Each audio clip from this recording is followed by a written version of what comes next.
A Borg-Warner 35 transmission has 3 forward gear ratios and reverse. The selector lever works in a quadrant with 6 stations: park, reverse, neutral, drive, second, first.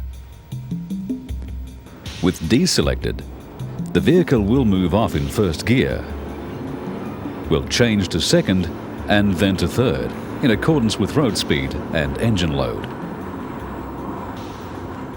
Downshifts from third to second or second to first are also fully automatic, unless the driver resorts to kickdown. Kickdown changes are useful when short bursts of acceleration are required and occur at higher speeds than automatic changes. Automatic upshifts occur immediately accelerator pressure eases, following a kickdown.